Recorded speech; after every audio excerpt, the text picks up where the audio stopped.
And welcome to another video on Dahvie Vanity. Today's video is just gonna be some of the updates and things that have happened since I made my first video on it. And there's been a lot of them, so let's just get right into it.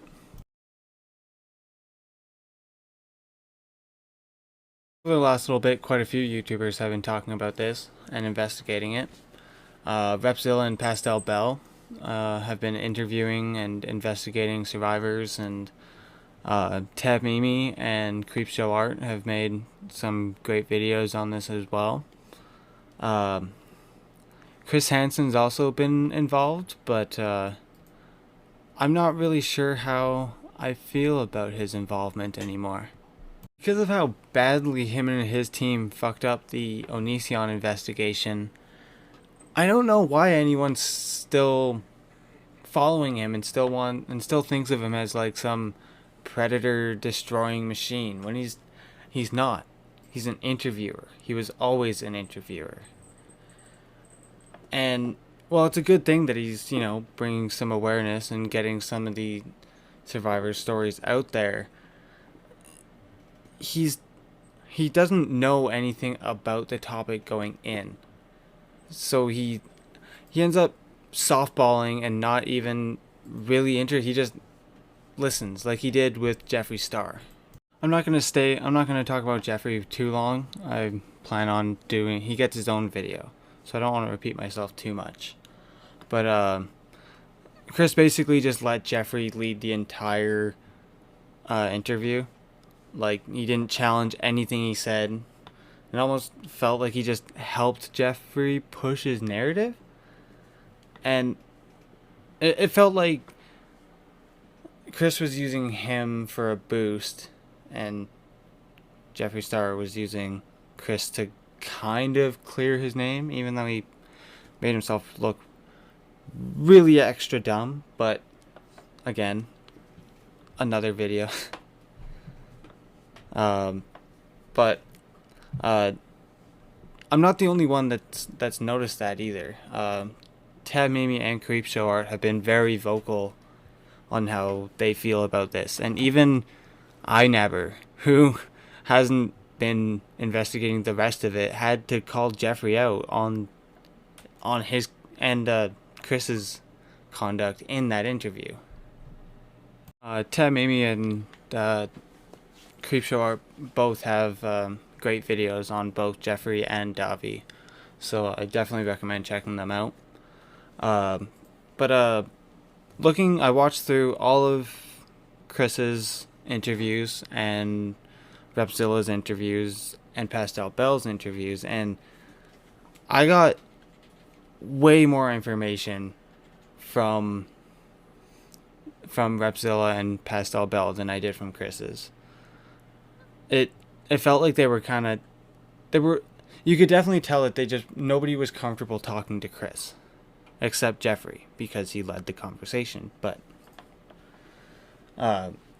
especially with Damien Longhart or Jessie Slaughter, she you get a lot better sense of her story when she talks to Repzilla and Pastel Belle than you do with Chris.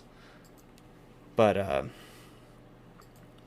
yeah, I definitely recommend checking out everyone but Chris's, probably, to be honest.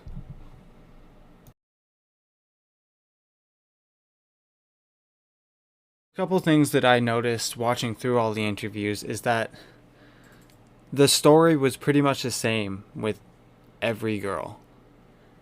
And that just shows that it's a pattern of, obviously. But then another thing that started to stand out was that I didn't really realize was there's a lot more grooming than I had initially realized. I thought it was a lot more of those one-offs, like the first case that I talked about. But no, a lot of these, he had been talking to these girls for a long time. And that's that's really gross to me. And it's even more gross because he's still active. He's still on social media. He still has fans. And you can go to his Instagram. When you go to the comments on his Instagram, it's people asking where to buy his merch, and him replying to them, and people saying that they love him, and him replying to them, and saying that he will message them. And then you see people trying to warn people that he's a rapist, and the fans obviously don't want to listen. And that's terrifying. There's also this screenshot of someone warning a parent and it getting brushed off. And that's crazy to me. How can you read this and not even look into it even a little bit, and then continue to let your child be friends with this creep? Like, it really just blows me away that he still gets away with it. I think the one thing that some people forget is that it's still an ongoing thing. I think that because of a lot of what's come out happened, like between 5 and 10 years ago, some people forget that he's still out there doing these things. And that's why I'm super happy that a lot of people have started to pick it up in the last little bit. There's some good news though. I saw on Pastel Belle's community page that some of the survivors have gone and opened up police investigations with evidence in their testimonies and stuff. So that's awesome, and hopefully eventually we'll see him behind bars. Thank you for watching. This has definitely gotten a lot crazier than I ever thought it would.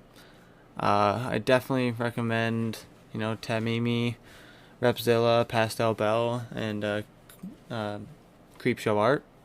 If you haven't checked them out, you want to know more about all this, I'm going to continue following and give updates as they come to light. But yeah, if you liked, dislike if you didn't, subscribe if you want more, and I'll see you next time.